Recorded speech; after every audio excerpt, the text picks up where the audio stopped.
Her Majesty's Theatre on Grote Street opened in 1913 as the Tivoli Theatre.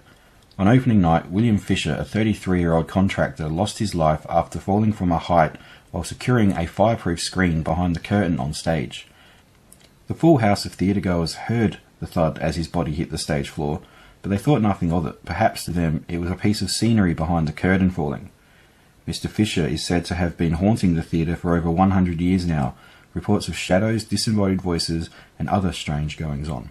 Over on King William Street, the Ambassador's Hotel is said to be haunted by a former staff member named Mary, who has been seen in the dining room. Across the road at the Adelaide Town Hall, Queen Adelaide, whose personal possessions are on display in an upstairs gallery, has been sighted by security guards and staff on occasion. Next door, at the Adina Apartment Hotel, Adelaide's former Treasury building, there have been reported sightings of former government workers going back to the early 1920s. Perhaps the most haunted pocket of Adelaide can be found along the majestic North Terrace. At the western end, the Newmarket Hotel, which was established in 1847. The building we see today was constructed in 1883 and has been a popular watering hole for over a century. It is allegedly haunted by a number of children who died in a fire inside the building. They have been seen and heard by multiple staff members and guests over the years. Further east we have the Holy Trinity Church, Adelaide's oldest church, allegedly haunted by a former parishioner who likes to shout Amen at inappropriate times. Further east we have a group of haunted buildings including the Migration Museum, Mortlock Library, South Australian Museum, Art Gallery, Mounted Police Barracks, and Adelaide University building, the Napier Building. At the eastern end of North Terrace we have the Royal Adelaide Hospital and historic Ayres House.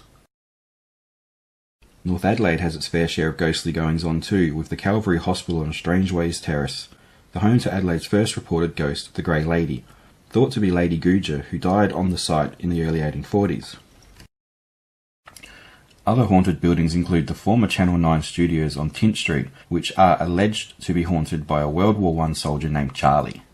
Honeywell House, now a doctor's surgery, is thought to be haunted by Mrs. Honeywell, who slit her own throat at the top of the staircase. Another of North Adelaide's haunted buildings is the North Adelaide Library and Community Centre. This building was constructed in 1883 and has been a focal point of the North Adelaide community ever since. At a wedding held at the hall, former Adelaide Lord Mayor William Bundy died after giving a speech. He was taken into a back room behind the stage where he passed away. Library staff report the sound of footsteps climbing the interior staircase and the rattling of chains, the mayor's former gold chains perhaps. Back to Adelaide and to the City Library, which is also said to be haunted. The former Harris Scarf's building used to be on the location, but was demolished to make way for the new building.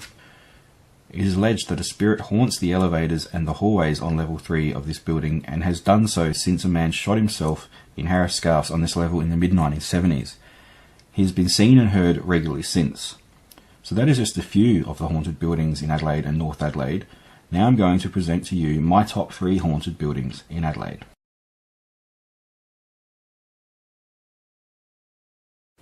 This building would have to be one of the most recognisable houses in Adelaide. Designed by John Quinton Bruce and built for tobacco magnate Mr. Dixon, it was the building's next owner, Sir Langdon Bonython, who gave it the well-known name Carclew in 1908. The Bonython family, who owned Adelaide's iconic newspaper, The Advertiser, would go on to own the house until 1965, at which time it was sold to the South Australian government and would later become the Carclew Arts Centre. It has long been rumoured to be haunted. After Lady Bonython's death in 1924, the rumours spread further into urban legends. Stories of Sir Bonython carrying his disabled wife up into the spire and throwing her out of a window to her death surfaced. People being buried in the walls was also spoken of, but neither of these stories are true. However, the home has well-documented ghost stories. One is of regular visits by a young blonde-haired boy aged about 15 who would appear in a downstairs bedroom and count pins at a table. Another is of a woman who watches from an upstairs window, although sometimes this haunting is reported as a young boy. Phantom scents of expensive perfumes are also often reported in the building, shadow people and disembodied voices.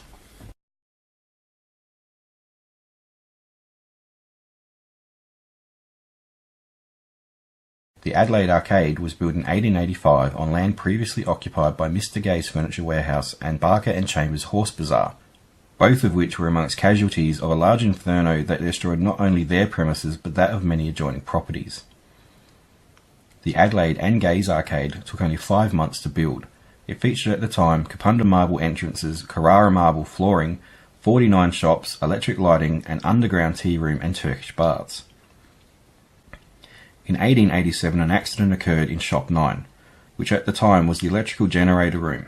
The arcade caretaker, Mr. Francis Clooney, either fell or was pushed into the machinery, which crushed him in the most gruesome of deaths. Mr. Clooney has since been reported as the most often sighted spirit in the arcade, but he isn't alone. Shop 9 and 11, which now house the Manhattan dry cleaners, was where Mr. Clooney is most often seen, but Shop 11, one half of the dry cleaner, is where a young child, Sidney Byron Kennedy, lost his life. Sidney died of asphyxiation from coal gas fumes. Some accused his mother of murder, but it was never proven. Mrs. Kennedy, the boy's mother, was later found dead in the parklands, and may be one of the spirits seen and heard at the Grenfell Street end of the arcade, perhaps returned mourning the loss of her son. Another spirit is that of Mrs. Florence Horton, who was shot by her husband in Rundle Street and died inside a shop near the Rundle Mall entrance. Her husband was later hung in Adelaide Jail. There have been reports of shadow people, disembodied voices, poltergeist activity, and physical touching by spirits in the Adelaide Arcade, making it one of the most iconic hauntings in South Australia.